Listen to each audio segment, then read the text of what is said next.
do you guys have like a welcome to acting? Like we ask athletes this, and it's kind of like when you first get started. Like I was playing with Michael Vick, and I grew up watching Michael Vick, and it was just like a holy shit moment for me that I'm actually playing football with this guy. When you guys first got going, like, were there any holy shit, I'm on set with X, or I'm doing a movie here, or I'm a part of something? Like, what were your guys' kind of holy shit moments for acting? Like holy shit in a positive way, or like a holy shit? It's really whatever stands out. You know, it could be either. Yeah. I had some negative ones too. I probably had more negative ones than I had positive ones. I remember auditioning when I was very young. I was like a child actor.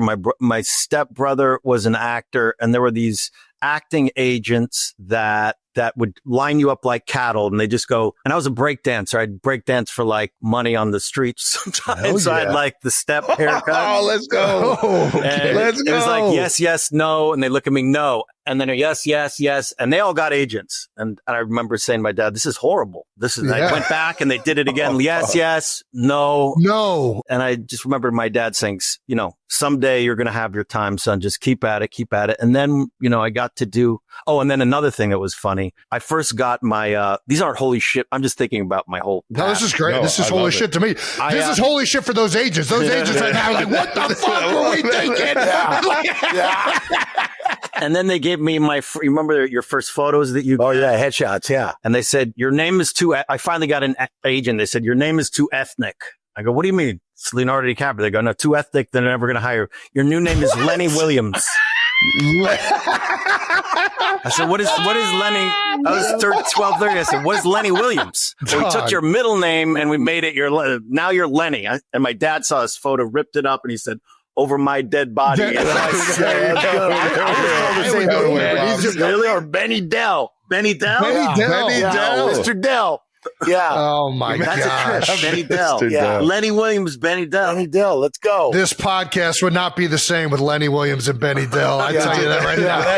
That WWE intro would not sound the same. But that moment that you were talking about of, oh shit, I remember seeing it, and it brings us back to One Battle, was the first time I met Sean Penn. Yeah, you know, he was that young actor that I was always going like, I want to do movies like he does, the type of movies he does, and I think for me was Sean Penn. Yeah. That had to be cool working with him on this one, man. Yes.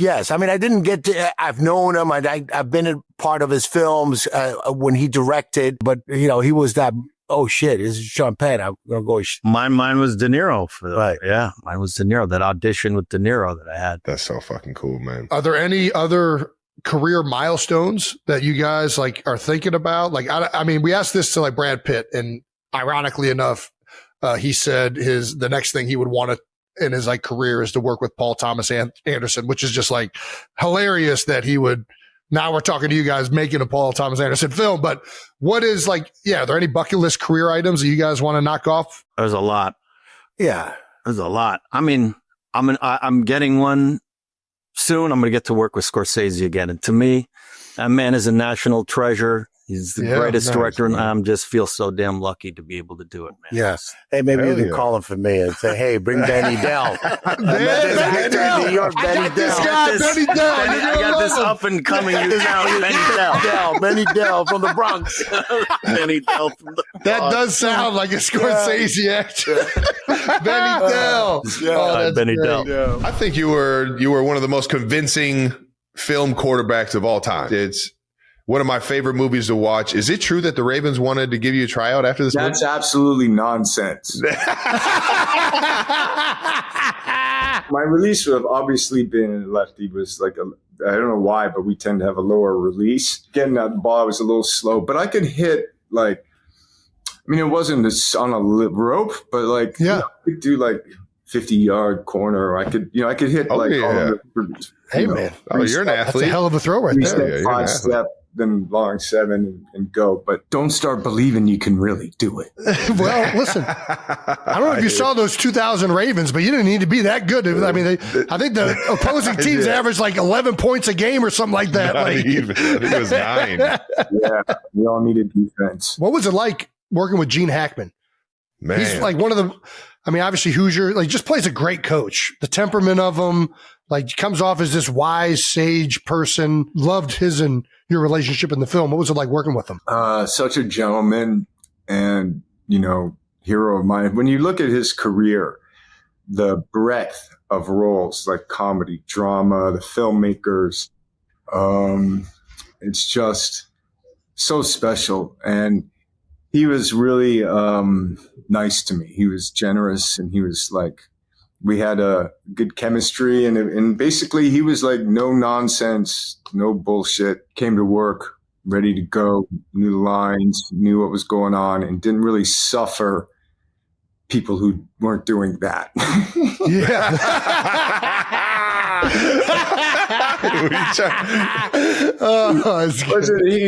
He had a look. He had a look. He was kind of patient, but he would just be like, sounds like a real coach, man. Sounds like Andy Reid. Right? Andy, so good. My coach gives you one look, you already know you better tighten it up, man. Get this thing rocking and rolling. I remember he had some. Howard Deutsch was the director, and there were Gene Hackman had a hat, kind of doing that Landry thing. Yeah, the Landry deal. Yep. And he was like, "Do you want the hat or not the hat? Do you want the hat?" And Howie's like, and he was just like, say it, I'm not saying it. Anyway, but he was, total pro awesome, and a gentleman and sweet. And, another legend who I got to meet there was Jack Warden, who played an owner of the team. Yes, absolutely. Just a legend as well. And I got to say hi to Pat Summerall and Madden. Nice. John Madden? Yeah, That's awesome. The commentators in the film. Yep. So I went to go see them film in one day, and it was cool to meet them. Dude, what was that like? John Madden? I mean, that's my hero, man. That guy, listening to him call football games my entire childhood. What was that like? He's a sweetie pie too. Just, hey, how's it going? Huge head, hands. Just a big old dude, man. Fucking thing, and he's kind of quiet and low key, but then he's there, and it was just like you say, when you meet those guys who you've grown up with and who did such amazing, so cool. Our connection to watching them work. Yeah, and, absolutely. It was cool. Is it true that you once stole Bill Clinton's stationery and wrote a fake note to actors saying how much the president loved? All right, go ahead. Jimmy Kimmel gave me a stack of stationery with a presidential seal and Bill Clinton's name on it. All right. And I would send notes to all these actors from Bill Clinton. I'd sign it and I'd find a movie that wasn't a great film of theirs, and I'd be like, I love you in this film, and I'd write these notes and I'd send them. I send them to 30 different actors. I guarantee you some of them are framed on some of their own. Oh my gosh. They don't even know. They still don't know. Good. That is amazing. Now they know. Now they know. Oh my gosh. Yeah. Holy crap. It's so much fun. By the way, I do that a lot. I had Brad Pitt stationery. Yeah. And I sent, I told a couple of people this before, but I had Brad Pitt stationery that Kimmel gave me again. And I somebody had sent me this book of dialects, CDs where you could do an Irish accent or you could do a French accent. There's a guy who teaches it. And I had this big book. I don't know why I had. Somebody sent it to me. And so I take a note with Brad Pitt and I send it to Meryl Streep. And I go, "Dear Meryl," from Brad. Yeah. I go, "This guy helped me in my accent in the movie Troy. And I thought maybe you could use it." And I sent her this book of accents from Brad Pitt.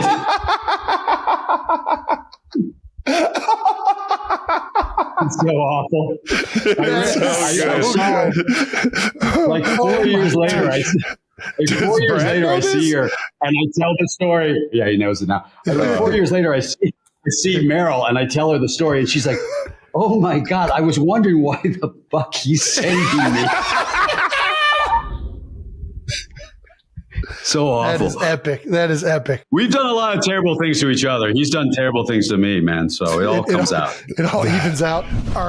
You Odysseus? Who are you in the Odyssey? Yeah, I'm Odysseus. Yeah. There we go. All right.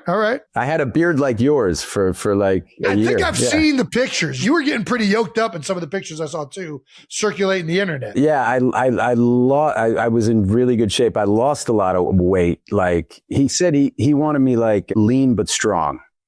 Lean but strong. Yeah, lean but strong. And so it's a weird thing. I don't want to bore the shit out of you, but like none of this is boring at all. I literally like stopped eating just because of this other thing I did with my doctor, stopped eating gluten.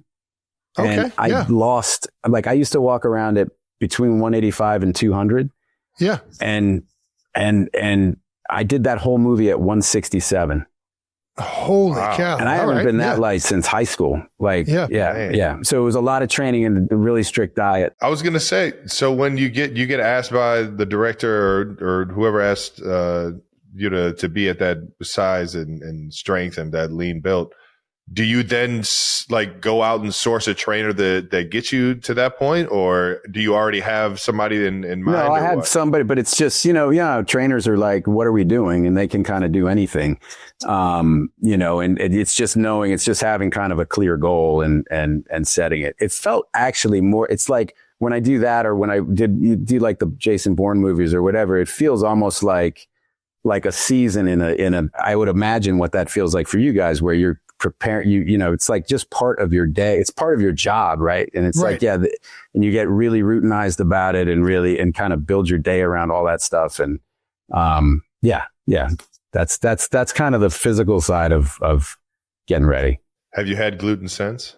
I haven't. I'm staying strong. I'm done. I'm gluten-free everything. I found a gluten-free beer. Nice. There we go. How about it? All right. It's been so long since I've had gluten. I can't tell if it's good or not. So that's a good sign. It's working. Well, the trailer for The Odyssey got over 121.4 million views in the first 24 hours. More than double Oppenheimer got, which was pretty successful. We heard that you once got to run routes with Tom Brady. All right. What was it like? What was that like? How many completions did we get? What were you running? What kind of routes were you running? I won't lie to you. I don't know if they have a name.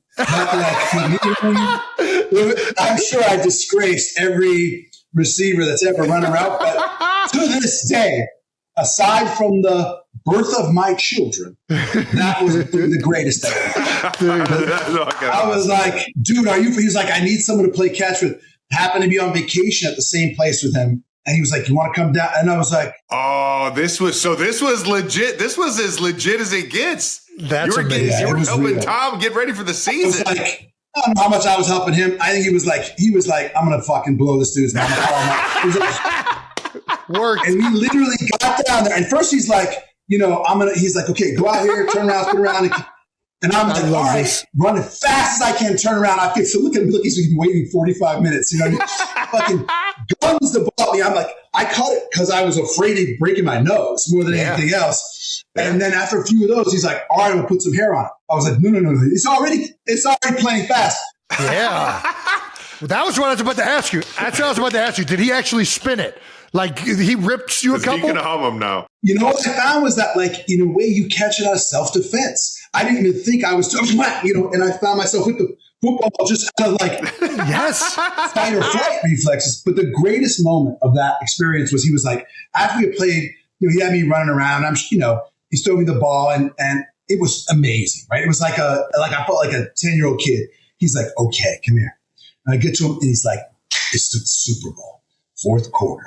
We got 23 seconds. It's 4th and 18. I love this. Tom knows what he's doing, man. I was like, He's like, just run. Dude, this is why he's the best. This is why he's the best. This is his mindset, dude. It was amazing, dude. He goes, and just run straight. Don't turn around. And I was like, I'm going to get you the ball in the end zone. I was like, don't turn around. He was like, don't look back. So I'm like, okay. And I believed it. Like, he told me, I was like, I'm in the Super Bowl now. So he's like, look, calls it out. It was, and I start running. I don't look back. I'm sure to him it seemed like this. He's like, I've never seen somebody run in slow motion before. Like, to me, I was going as fast as you can go. And I can keep it. I'm like wondering, when's this ball going to show up? And I just feel it like right out in front of me. And it was a little far for me. I think he was like, he probably adjusted back. It was still not backing up, you know what I mean? And I reach out and I have to go all I have to extend. I fucking catch it. Like I turn around like I won the fucking thing. He's running at me like this. It was incredible. I called everybody I knew. Like, for 2 days, I was on the. So somebody called me, and I went down and got to me. I think they thought I was lying to them. So they got. But it was like the nicest thing anyone's ever done for me, and I lived a full life of dreams, right? In that whatever it was hour of playing catch. You had a real life Sandlot. You had a real life Sandlot moment. You were Smalls, dude. What? Kenny the Jet. Just put that glove up there. That's so good. All right, I'm gonna get it to you in the end zone. I mean, and it's like when it felt like this is exactly what he looks like when it really is the Super Bowl. You know what I mean? Like, and he's one of those guys. Going back to the thing, I've often wondered because he seems so relaxed, like oddly relaxed. I've often wondered if that's part of it, like just not, when everyone else has that anxiety because it's, whatever, 20 seconds to go in the fourth quarter, if you can have that like calm and that awareness, I think it's a huge, huge advantage. There's a story, I don't know if it's true, about Joe Montana that the Super Bowl, he threw the catch to Dwight Clark, and the play before that, he got into the huddle and he was looking into the stands and the team came back and they were like, what? And he goes, hey, look over there. Is that John Candy? And they all looked at Candy. And he's like, the Super Bowl. And they just like turned back around. But he was like looking over and be like, oh shit, that's John Candy. All right, fuck it, let's go.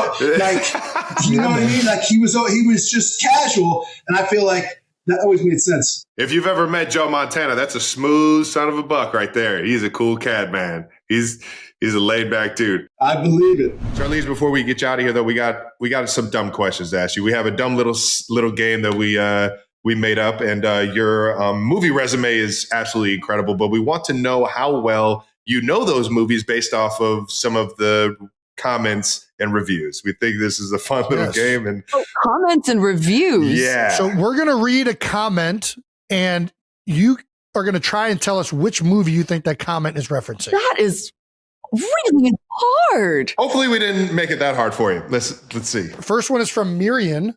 It is, I feel like I just got drop kicked in the cervix for 120 minutes straight. Which of your movies would elicit that comment from Miriam? It's either 5 stars, by the way. 5 stars. Atomic Blonde or Tully.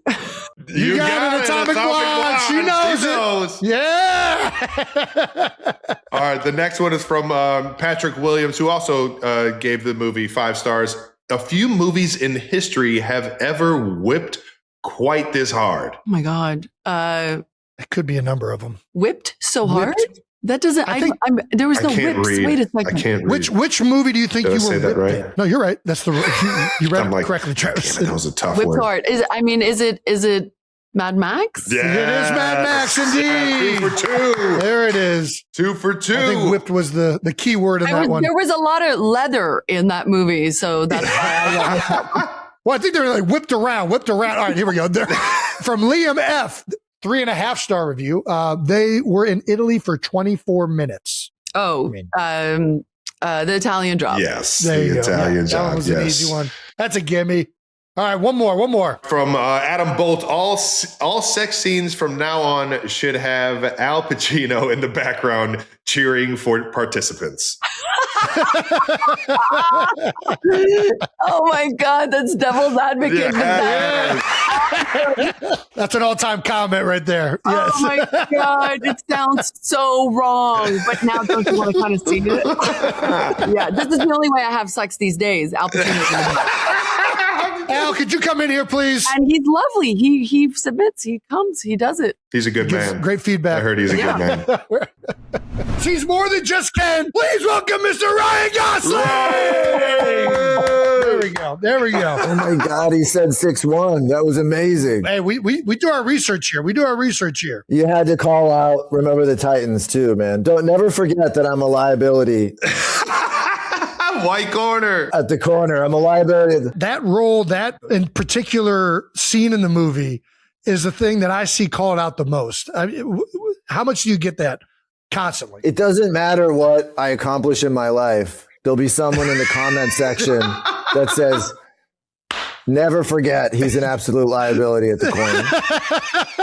It doesn't matter what I do. It's crazy. One of the greatest actors of our generation. 3-time Academy Award winner. He's a liability. Yeah, by the way, can't play corner though. Get Petey in there. Get Petey in there ASAP. Well, your co-star in Blade Runner, Harrison Ford, was on Jimmy Kimmel and was asked if he has had sex while playing soundtracks from his films. And his answer was, of course I have. It's a dumb question. Ryan, we have the same question to you, I guess. Is that? No, that's a hard no. That's an easy no. It's a surprising yes, of course, from Harrison, I guess. But of course Harrison has. I always say like never meet your heroes unless they're Harrison Ford. Yes. Yes. He's as cool as you want him to be. That's awesome. He punched me one time in a scene, and then when they brought me ice for my face, he took the ice away out of my hand, and he put his fist in it, and he said, "I forgive you." And then when they brought me Advil, I was like, went to take 2 Advil, and he took the whole thing, and he just went like, and he housed like 15 of them. You can't do that. You can't do that. He's not like us. Oh my God, I love this dude. He could just house half a bottle of Advil as a joke. Doesn't care. Like, he's just, dude. When I think it's Raiders. You know when he's riding and his hat kept coming off. Yeah. When he's riding the horse, he stapled it to his head. Just. To his scalp. They were trying to tape it, and he said, forget it, give me a stapler. And he stapled it to his head. Is this like a well-known thing about Harrison Ford, that he's just a lunatic? He's not like us. He's one of those aliens among us, man. He's that guy. That is fucking hilarious. That line where she says, Princess Leia says, "I love you," and he goes, "I know." That's him. He said that. That's him. He's the real deal. Oh, what a legend, man. Holy cow. What is your welcome to the industry moment? Another story I've never told that just came into my head that's perfect for this moment. Yes. Oh my gosh. Celebrity basketball game. Ooh. Where? Yes. I don't know where. We need to know more. Somewhere in LA, and much earlier in my career than I deserved to be. Like when I looked at the lineup, it was like Floyd Mayweather, Snoop Dogg, Chris Brown, like John Wall. It was like stacked, and I had no mainstream. I had like a couple of viral. I don't know how I got in the game, to the point where I actually put a lot of stock and import in this game, that I got there an hour early to warm up, because I literally thought like a way that I could like get ahead in this like industry faster will be like scoring 30 points in this game and really dominate. Like I literally went there because I was like, this is a big opportunity. This is my chance to like advance my career. This is my chance. And I am if I can somehow dunk on Snoop Dogg. And I've seen so many celeb games where I'm like, these guys suck, you know? And so I was excited to go there and really, you know, and a few things happened. One, I'm there warming up by myself, and Chris Brown walks in. He can First hoop. time I ever saw Chris Brown. And so I'm like blown away by like just seeing him. He walks right up to me and he goes, "You're a dope rapper." And I was like, and it was so early, Mike, I would never expect him to know who I am. And like to have like an icon in the music industry who has like countless like it's just like him saying that to me meant everything. Yeah. That was the impetus of Freaky Friday, us meeting there. That's step one. That's so like the least important part of the story. Then, okay, all right. Then we play in, the game starts. I'm not in the starting lineup, nowhere close. It's like, you know, it's the people I named. My coach is John Wall. The way he, good coach. Well, not actually, because the way John Wall went about operating his team was he did 5 in, 5 out. So he had starting 5, then he just complete subs. Yeah. So I'm in the next 5. He tells me grab Chris Brown. Oh no. So I go up to. By the way, every time Chris Brown touches the ball in this game, he scores. No, it's just like. It's just like scream. It's like it's bizarre. Like people are going nuts. Every time he hears the ball, it's like when people boo in Philly when they come back, when Harden gets the ball, it was like the opposite of that for Chris Brown. So I'm told to get Chris Brown. So I walk up to Chris and I go like, "Yo, I'm in for you," and he goes, "I'm not coming out." Oh, that's awkward. And then there's 11 guys on the court. Everyone is like matched up. Like I'm clearly the odd man. I look to John Wall. Can you help? Like, for direction. Coach, like, and he goes, John Wall goes like, and he brings me back over. First thing I say is like, John, like, get a grip and like have some like authority on your team. It's just like humiliating to like send me out there and then pull me back in. It's like so emasculating. This is so good. And then they're playing, and then I get in like the next 5 or whatever. I get in the game. I get the ball. I drive aggressively. I go up. I get to the rim. I get fouled so hard by Deontay Wilder, the at the time heavyweight champion of the world. Dude, like everyone went like, everyone, like the whole gym went like, because they thought like I like really got hurt. I didn't hurt that. I think I don't know. It didn't really hurt that much. Yeah. I took it in the moment. Yeah. Oh my god. I get up. I miss 2 free throws. And then I play one more meaningless minute, and then I just didn't even. I like moved to the end of the bench and just chose not to even make myself available for the rest of the game. But that was a real there was like several different moments in there that felt like like welcome to the industry. That was like the first time I think I ever like was on like Getty Images. You know what I mean? Where there was like watermarked images of like me talking to Snoop. Like so good. Man. Yeah. That's amazing. Do you have a welcome to Hollywood moment, Paul? Yeah, I have a few. I don't know, something that made you be like, you know what, I'm here. I'm in Hollywood. The very first week I got to California. I live in New York now, but I went to an acting school. I went from KU to this acting school, and the first week I was there, I was at like some restaurant, and I saw an actor named Courtney Gaines, who was the redheaded guy in Children for the Corn. Wow. And he was also in Hard Bodies. And his big scene in Hard Bodies was he could flip you off in 41 different languages. I don't know how I remember that. That's a banger. And I'm like, talented guy. Damn, man. That's Courtney Gaines over there. So it was like, I knew I wasn't in Kansas anymore. There you go, Dorothy. Yeah. There it is. And then I got an audition. One of my very first auditions to play kind of like this tough dude. And I hadn't really been on an audition before, but I heard this story that when Danny DeVito auditioned for the role of Louis De Palma in Taxi, that he went into the room with all the people and said, who wrote this? And it was garbage. He threw it down. He jumped on the table. He didn't really audition. He just was the guy, and he was hilarious, and they all laughed. And I remember hearing that going, that's how you get a job. You don't do what you want you to do. You do what you, and so I went to this casting director's office, and it's just me and this woman, nice woman behind her desk. And I'm like, and she goes, hello. I go, yeah. I felt so uncomfortable. I'm trying to be tough. And she said, so did you get the pages? Uh-huh. And you've been working on it? Yeah. She's like, okay. Well, start whenever you want. And I had a cigarette. I didn't light it. I didn't smoke either, but I had it as like a prop. And then in the scene and then I threw it on the ground. And I stubbed it out into her carpet. Oh my God. And then it was over. She said, okay, thank you. And I left. And I was driving back, and I thought, I'm not going to get that job. No, and I had an agent. It's like my first agent. And I got back, and she called me, and she just said, what happened? And I told her, and she just said, well, I guess you've got to learn. And that was kind of like a welcome to Hollywood. This is not how you do it. That is incredible. I was driving back just picturing her or her assistant just like pulling tobacco out of the carpet. She's like, what the fuck? He didn't read a single line. No, Oh man, my face fucking hurts. In your mind, what's the greatest stunt of all time? Ooh, like you mean stunt or prank? Yes, yeah, my bad. Yeah. I think the high five was pretty great. The Silence of the Lambs from Jackass Forever, when we turned out the lights and started tormenting the guys.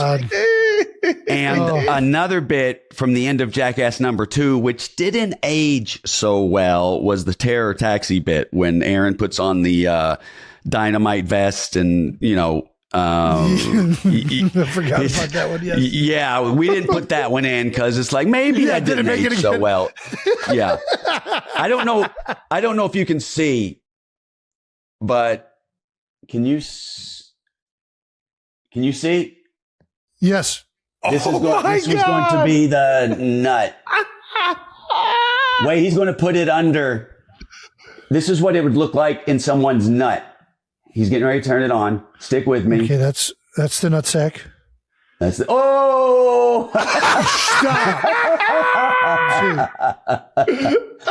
Dave would have freaked the fuck out. Yeah, it's tough. Like to not that didn't make we couldn't do it, and it bugs me so bad. The fact Dave would have been down with that is hilarious. I mean, it's not over yet. I mean, it's still there. It's we can. You know what? Who knows? I may need 3 nuts myself. You're known for constantly eating on the screen. Best food you've ever ate on camera? Damn, I don't know how I get this. Like people eat in life. Yeah, right. Like I think it was in Oceans, and I figure he's always waiting around. He's like the consigliere of the group, and he's always doing this, and he's got to eat on the run. That's all this. That's where this came from. There was like thought behind it. That's too funny. And now, anytime I eat in a film, like I guess I'm a bit of a grazer, but yes, okay. So that's my everything I've done. That's what I'm known for. The best. I had an ice cream sundae. I remember an ice cream sundae, big parfait thing on. Ooh. I'll tell you a story. Haven't thought about this for years. One of my first movies. I'm doing this little independent film.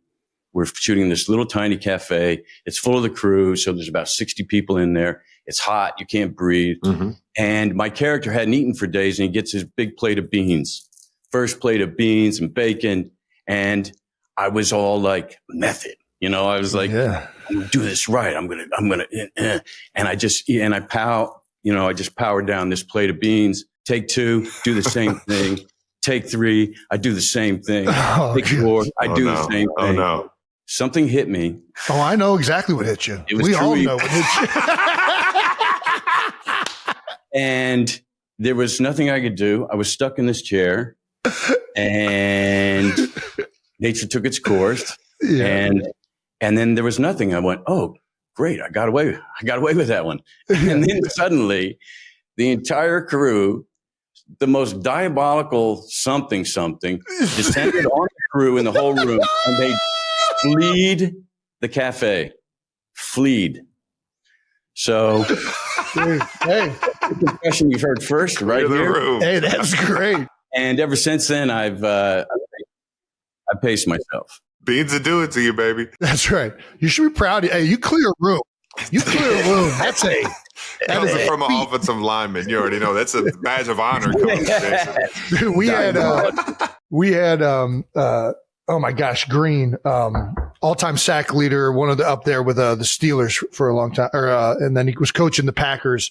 Kevin Green, and he came in. He was coaching the D line. He came into the O line room to try and give us tips on how to block D linemen.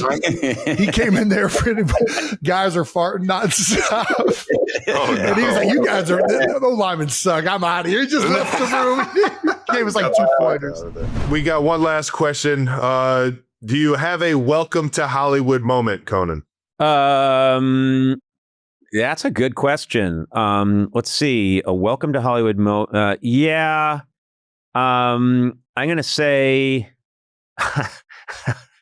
that's a great. I grew up in Boston, went to school in Boston, and then went right to LA in 1985. I'm 22 years old, and I thought, because I didn't know anything. I mean, you know, I was such a rube. I was such a naive guy. And so my writing partner and I, this guy, Greg Daniels, we were like, hey, let's go Hollywood.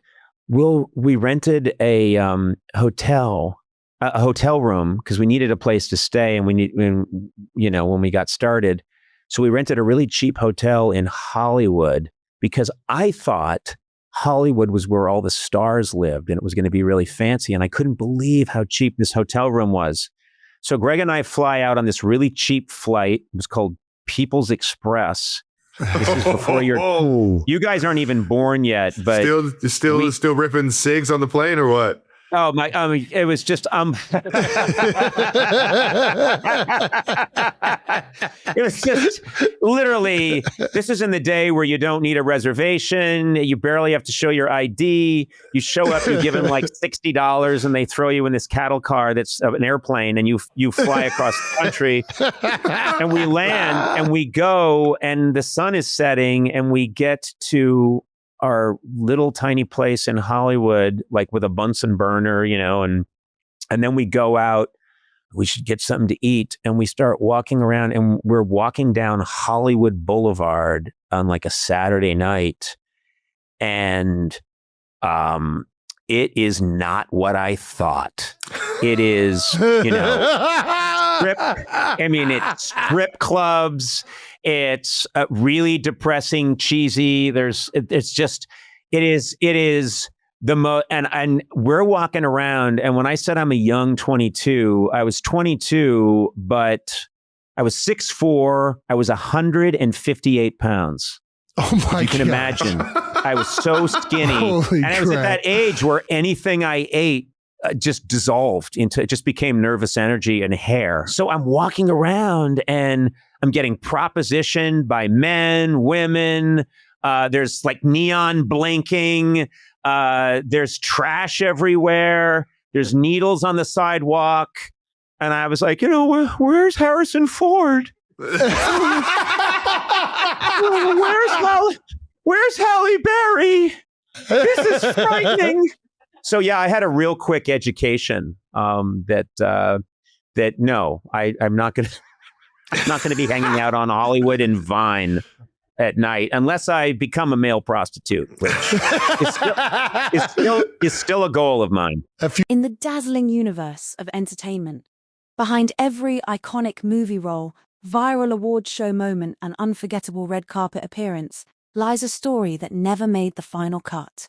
What makes these conversations from New Heights so extraordinary isn't just the sheer star power assembled in one place, though having cinema titans like Leonardo DiCaprio, Keanu Reeves, George Clooney, and Charlize Theron under one roof is nothing short of legendary.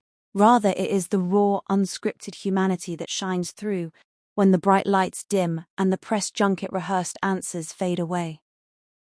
Listening to these industry giants open up reveals the fascinating, often hilarious, and sometimes unbelievable reality of making magic in Hollywood. We get to see Ben Affleck dissecting the high-stakes hustle of screenwriting, Ryan Gosling offering a glimpse into the joyful absurdity of character prep, and Benicio Del Toro sharing the quiet, precise craft behind a career-defining performance. Keanu Reeves brings his signature humility and relentless work ethic, reminding us why he remains one of the most universally beloved figures in pop culture, while George Clooney's trademark wit turns vintage behind-the-scenes chaos into timeless comedic lore. And when Charlize Theron speaks, her fierce dedication and sharp insight prove exactly what it takes to break barriers and command the screen for decades.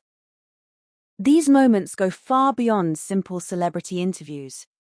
They serve as a powerful reminder that beneath the glamour, prestige, and multi-million-dollar blockbusters, cinema is fundamentally a collaborative art built on risk, passion, and incredible luck. They are masterclasses in perseverance, creativity, and the unpredictable nature of show business. Every career-defining story shared on this show highlights a pivotal crossroads, a leap of faith, a fortunate accident, or a relentless pursuit of a dream that changed the trajectory of entertainment history forever. As we look back on these unforgettable exchanges, we are reminded of why we fall in love with movies in the first place. It isn't just about the finished product on the big screen. It's about the journey, the camaraderie, and the passion of the storytellers who bring those worlds to life. These conversations haven't just entertained us. They've given us a rare, authentic look behind the velvet curtain, pulling us closer to the stars we thought we already knew. Now the spotlight turns to you. From shocking onset revelations to inspiring turns of fate, each of these legends brought something truly unique to the table. Which Hollywood story stood out to you the most, and whose journey inspired you the most? Drop your thoughts in the comments below, and let's keep the conversation going.